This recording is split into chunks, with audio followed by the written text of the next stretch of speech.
ओवीस kitchen या recipe चॅनलमध्ये तुमचे स्वागत आहे. तर आज आपण अगदी सोप्यातली सोपी अशी रेसिपी पाहणार आहोत. ही रेसिपी नाश्त्यासाठी बनवा, जेवणामध्ये बनवा किंवा मग मुलांच्या डब्यासाठी तर उत्तमच आहे. कधीही बनवा, कधीही केली तरी खूप जास्त झटपट बनते आणि खायला सुद्धा खूपच जास्त अप्रतिम होते. तर चला थोडाही वेळ न घालवता लगेच व्हिडिओला सुरुवात करूया. आता ही रेसिपी आपण जी करतोय ती अगदी घरातल्या साहित्यामध्ये तयार होते. त्यामुळे कोणतीही जास्तीचं साहित्य तुम्हाला यामध्ये लागणार नाही. इथे बाउलमध्ये एक वाटीला थोडासा कमी रवा घेतला आहे.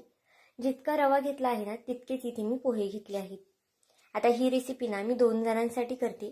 त्यानुसार अर्धी वाटी रवा आणि अर्धी वाटी पोहे आहेत.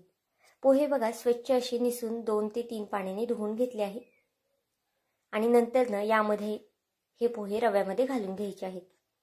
रवा जर इथे बघितला तर मी इथे बारीक रव्याचा वापर केलेला आहे. पण जर तुमच्याकडे जाड रवा अवेलेबल असेल तर त्याचा वापर केला तरी चालेल. आता यामध्ये आपल्याला पाणी घालून घ्यायचं आहे. जितका तुम्ही रवा आणि पोहे घातले आहेत तितकंच तुम्हाला पाणी घालायचं आहे. म्हणजे 1 वाटी इतपत पाणी इथे मी घातलेलं आहे. खूप जास्त सुद्धा पाणी घालायचं नाही, कारण की जसं जसं लागेल तसं नंतर पाणी यामध्ये आपण ॲड करणार आहोत. पण जर तुम्ही सुरुवातीलाच पाणी जास्त घातलं तर बॅटर पातळ वगैरे होऊ शकतं. आता झाकण ठेवून हे बॅटर भिजवण्यासाठी आपल्याला एक 5-10 मिनिटांसाठी असंच ठेवायचं आहे. तोपर्यंत आपली पुढची प्रोसेस आहे ती करून घेऊया. आता बघा 1 मूठभर इतपत मी शेवया घेतल्या आहेत. आता तुमच्या घरात जेव्हा कोणत्या शेवया अवेलेबल असतील त्या शेवयांचा इथे तुम्ही वापर करू शकता. मी इथे गव्हाच्या शेवया घेतल्या आहेत, पण तुमच्याकडे रव्याच्या असतील किंवा मैद्याच्या वगैरे असतील किंवा ज्याच्या आपण खिरीसाठी शेवया करतो त्या इथे घेतल्या तरी चालणार आहे. आता ह्या शेवया थोड्याशा हाताने दाबून घेते, कारण की खूप जास्त लांब लांब आहेत. त्यामुळे बघा थोड्याशा हाताने आपल्याला ह्या दाबून घ्यायच्या आहेत. तोपर्यंत एका साईडला गॅसवरती एक पॅन तापत ठेवला आहे. पॅन किंवा मग कढई, टोप वगैरे तुम्ही इथे ठेवू शकता. आणि या सगळ्या शेवया यामध्ये घालून घ्यायच्या आहेत. पाहू शकता सगळ्या शेवया यामध्ये घातलेल्या आहेत. आता फास्ट गॅसवरती ह्या शेवयांना छान अशी उकळी आणून द्यायची आहे. खूप जास्त वेळ सुद्धा या शेवया आपल्याला शिजवायच्या नाहीत. फक्त एक उकळी आली की आपल्या शेवया ह्या परफेक्ट शिजणार आहेत, कारण की थोड्याशा कच्च्या ठेवायच्या आहेत. खूप जास्त सुद्धा शेवया शिजवायच्या नाहीत. आता इथे गॅस बंद करून घेतला आहे आणि शेवया एका दुसऱ्या भांड्यात गाळून घेतल्या आहेत. तोपर्यंत त्याच कढईमध्ये म्हणजे त्याच पॅनमध्ये मी थोडंसं तेल घालून घेतलं आहे. 1 पळी इतपत तेल घालून घेतलं आहे. त्यामध्ये अगदी थोडीशी उडीद डाळ घातलेली आहे. 1 चमचाभर इतपत उडीद डाळ असेल. थोडीशी मोहरी घालून घेतली आहे. या रेसिपीसाठी मोहरीचा आवर्जून वापर करा, कारण की मोहरीमुळे छान अशी टेस्ट येते. त्यामुळे मोहरी घालायला मात्र विसरू नका. अर्धा चमचा जिरं आणि अगदी थोडंसं लसूण घातलं आहे. लसूण जर तुम्हाला आवडत असेल तरच घाला, किंवा मग लसणाचं इथे तुम्ही स्किप केलं तरी चालेल. आता हे सगळं तेलावरती छान असं परतून झालं की यामध्ये आपल्याला आता कांदा वगैरे घालून घ्यायचा आहे. तर इथे मी एक मीडियम आकाराचा कांदा कट करून घेतला आहे. जितकं तुम्ही बाकीचे साहित्य घ्याल त्यानुसार इथे कांद्याचं प्रमाण तुम्हाला कमी जास्त करायचं आहे. जर शेवया खूप जास्त घेतल्या असेल तर मग 2 कांदे घेतले तरी चालेल. पण इथे बघा मी एक लहान आकाराचाच कांदा घेतला होता, कारण की मूठभरच शेवया इथे वापर केला होता. आता कांदा थोडासा परतत आला की यामध्ये पांढरे तीळ सुद्धा घातले आहेत. तुम्ही सुद्धा पांढरे तीळ ह्या सुरुवातीलाच घाला, ज्यावेळेस तुम्ही डाळ वगैरे घालता त्यावेळेस. माझ्याकडून घालणं थोडंसं स्किप झालं त्यामुळे मी आत्ता घातले आहेत. आता कांदा सुद्धा तेलावरती छान असा परतून घ्यायचा आहे. अगदीच कांदा आपल्याला असं चॉकलेटी किंवा ब्राऊन वगैरे करायचा नाही. अगदी याच पद्धतीने कांदा आपल्याला शिजून घ्यायचा आहे. आता गॅस स्लो करून घेऊया आणि यामध्ये काही सुके मसाले घालून घेऊया. अगदी बेसिक मसाले आहे, कोणतेही जास्तीचे मसाल्यांचा वापर आपल्याला इथे करायचा नाही. अर्धा चमचा हळद, अर्धा चमचा लाल तिखट, अर्धा चमचा बेडगी मिरची पावडर आणि अर्धा चमचा धना पावडर घातली आहे. चिमूटभर इतपत मी काळी मिरी पावडर घातली आहे. जर तुमच्याकडे काळी मिरी पावडर नसेल तर तुम्ही अख्खी काळी मिरी यामध्ये घातली तरी चालेल, किंवा मग अख्खी काळी मिरी थोडीशी कुटून खलबत्त्यात घातली तरी चालेल. आता फोडणीला कोथिंबीर घालून घेऊया आणि हे छान असं मिक्स करून घेऊया. इथे पाहू शकता अगदी छान असा मसाला मिक्स करून घेतला आहे. आता ज्या शेवया मी गाळून घेतल्या होत्या त्या सुद्धा यामध्ये बघा घालून घेते. शेवया गाळून घेतल्यानंतर थोड्याशा हाताने सुट्ट्या करा. इथे माझ्याकडून सुट्ट्या करायच्या राहिलेल्या त्यामुळे बघा अशा पद्धतीने गठ्ठा वगैरे होऊ शकतो. त्यामुळे तुम्ही सुद्धा शेवया ज्यावेळेस गाळशाल त्यावेळेस हाताने सुट्ट्या करून घ्या आणि अगदी थोडंसं त्यावरती तेल सुद्धा शिंपडा, म्हणजे शेवया अगदी सुटसुटीत होतील आणि अजिबातच एकमेकांना वगैरे चिटकणार नाही. आता ह्या शेवया यामध्ये छान अशा मिक्स करून घेऊया. तुम्ही जरी व्हिडिओ इथपर्यंत पाहिलाच आहे आणि थोडा जरी आवडला असेल ना, तर नक्कीच व्हिडिओला एक लाईक आणि एक सबस्क्राईब करायला विसरू नका. आणि माझा हा व्हिडिओ तुम्ही कोणत्या देशातून शहरातून पाहत आहात ना, हे सुद्धा मला कमेंट करून सांगायला मात्र विसरू नका. आता इथे चवीनुसार मीठ टाकून घेतलं आहे. व्हिडिओ ना थोडासा मोठा झालेला आहे, पण अगदी डिटेलमध्ये केलेला आहे ना, त्यामुळे थोडा मोठा झालेला आहे. खरं तर ही रेसिपी करायला ना खूप जास्त वेळ लागत नाही, अगदी झटपट तयार होते. आता शेवयांचा गॅस थोडा वेळ बंद करून घेऊया. मिक्सरच्या भांड्यामध्ये इथे मी पुदिना, कोथिंबीर, थोडंसं लसूण आणि 2 मिरच्या घातल्या आहेत. अगदी थोडंसं सुकं खोबरं सुद्धा घातलेलं आहे. तुमच्याकडे जर ओलं खोबरं असेल तर त्याचा सुद्धा इथे तुम्ही वापर करू शकता.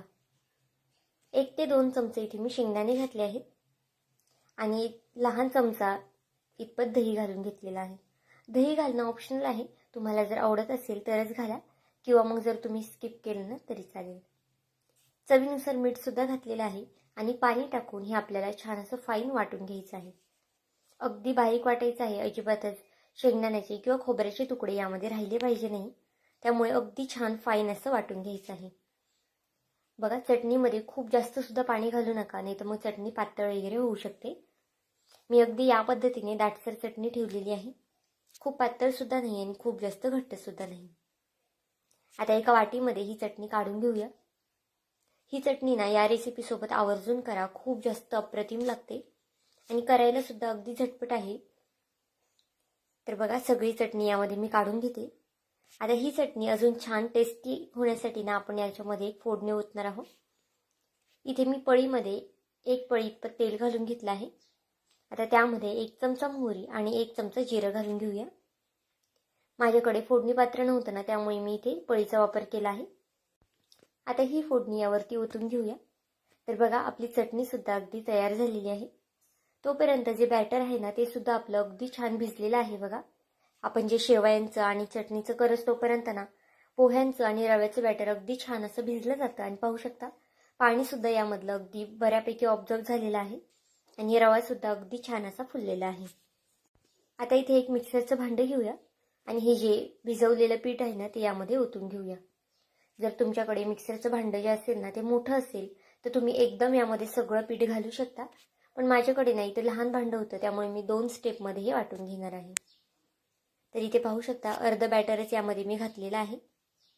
जर तुम्ही ही रेसिपी ना जास्त लोकांसाठी करत असाल तर 1 वाटी पोहे घ्या आणि 1 वाटी रवा घ्या. पण मी ही रेसिपी 2 ते 3 जणांसाठी करते, त्यानुसार बघा, अर्धी वाटी रवा आणि अर्धी वाटी पोहे पुरेसे आहे. 1 चमचा इतपत यामध्ये मी दही घातलेला आहे. दही लागेल असं घाला, नंतरचं पण बॅटर इथे मी दही घालूनच वाटून घेतलेलं आहे. इथे पाहू शकता, बॅटर वाटून झालेलं आहे.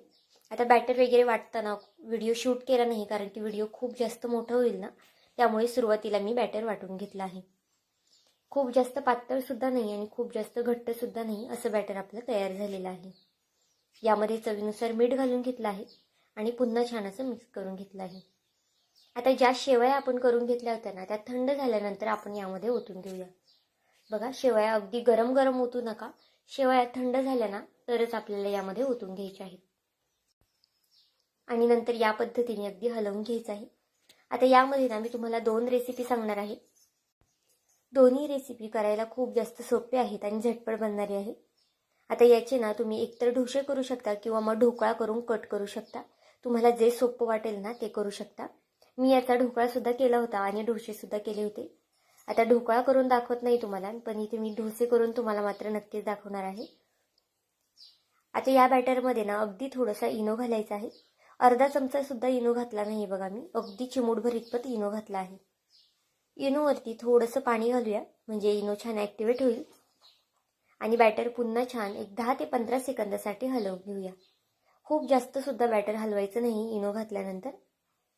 अगदी एक 10 ते 15 सेकंद इतपतच इनो घातल्यावरती बॅटर आपल्याला हलवायचं आहे. इथे पाहू शकता, बॅटर आपलं तयार झालेलं आहे. तुम्हाला जर याचा ढोकळा करायचा असेल ना तर तुम्ही एखाद्या भांड्याला तेल लावून त्याच्यामध्ये हे बॅटर ओतून आपण ज्या पद्धतीने वड्या वगैरे उकडायला ठेवतो ना त्या पद्धतीने करू शकता आणि मग त्याच्यानंतर काप वगैरे करून तुम्ही हे सर्व करू शकता. पण इथे मी दुसऱ्या साईडला ढोकळा सुद्धा केला होता आणि बघा, एका साईडला हे अशा पद्धतीने डोसे सुद्धा केलते. एका पॅनवरती थोडंसं तेल घालून घेतलं आहे. खालच्या साईडला थोडेसे पांढरे तीळ आणि काळे तीळ घातले आहेत. आणि हे जे बॅटर आहे ना ते 2 चमचे बॅटर यामध्ये आपल्याला ओतून घ्यायचं आहे. आता हा जो डोसा आहे ना तो थोडासा जाड होणार आहे, कारण की इथे आपण मऊ लुसलुशीत असे डोसे करणार आहोत. पण जर तुम्हाला कडक डोसे करायचे असेल, कुरकुरीत डोसे करायचे असेल ना, तर तुम्ही बॅटरमध्ये अजून थोडंसं पाणी घालून हे डोसे कुरकुरीतसुद्धा करू शकता.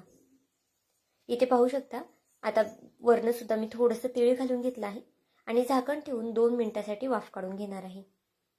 2 मिनिटामध्ये ना अगदी आरामात हा डोसा होतो. आता याची एक साईड आपल्याला पलटी करून घ्यायची आहे. अगदी सहज पलटी होते, अजिबात चिटकत वगैरे नाही. पाहू शकता तुम्ही, बनवायला सुद्धा खूप जास्त सोपी रेसिपी आहे.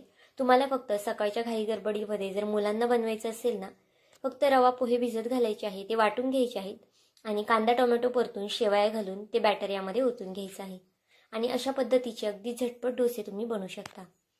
तुम्हाला जर सकाळची खूप जास्त घाई असेल तर संध्याकाळचंच अशा पद्धतीचं बॅटर बनवून ठेवा आणि सकाळ सकाळ गरमागरम अशा पद्धतीचे डोसे करून पहा. तुम्ही याला जाळीसुद्धा पाहू शकता, किती छान अशी जाळी आलेली आहे. अशाच पद्धतीने गोल्डन रंग येतोपर्यंत हा डोसा आपल्याला भाजून घ्यायचा आहे. तुम्हाला जर हवं असेल ना तर तुम्ही एका साईडनेच फक्त भाजू शकता, दुसरी साईड पलटी नाही केली ना तरी चालेल. पण इथे बघा, मी दोन्ही साईड छान अशा भाजून घेतलेल्या आहेत. आता हा डोसा एका प्लेटमध्ये काढून घेऊया आणि अगदी याच पद्धतीने दुसरा सुद्धा डोसा आपण करून घेणार आहोत. बनवायला अगदी सोपे आहेत. कधी कधी मुलांना डोसे वगैरे खाऊशी वाटतात, पण नेहमी आपण पीठ वगैरे भिजवलेलं नसतं. पण अशा पद्धतीचे झटपट डोसे त्यांना नक्कीच बनवू शकता तुम्ही. यामध्ये तुम्ही गाजर वगैरे ॲड करू शकता, सिमला मिरची, ज्या भाज्या मुलं खात नाही ना त्यासुद्धा भाज्या यामध्ये तुम्ही घालू शकता. अगदी पौष्टिक रेसिपी आहे, डब्यासाठी तर अगदी उत्तम आहे. मुलांना नेहमीची भाजी चपाती खाऊन कंटाळा आला असेल ना, तर नक्कीच डब्यासाठी हा पोटभरीचा आणि पौष्टिक असा नाश्ता तुम्ही बनवून देऊ शकता. आता इथे पाहू शकता, हा दुसरा सुद्धा डोसा मी करून घेते. अगदी याच पद्धतीने बाकीचे सुद्धा डोसे करून घेणार आहे. तुम्ही याचा ढोकळा सुद्धा करू शकता, कारण की जर तुम्हाला खूप जास्त वेळ झाला असेल तर एखाद्या भांड्यामध्ये पटकनी तुम्ही ढोकळा उकडत ठेवू शकता आणि ढोकळा सुद्धा अगदी झटपट होतो. इथे पाहू शकता, डोशाचा रंग किती छान असा आलेला आहे. अगदी थंड झाले ना तरी सुद्धा खूप जास्त अप्रतिम लागतात खायला.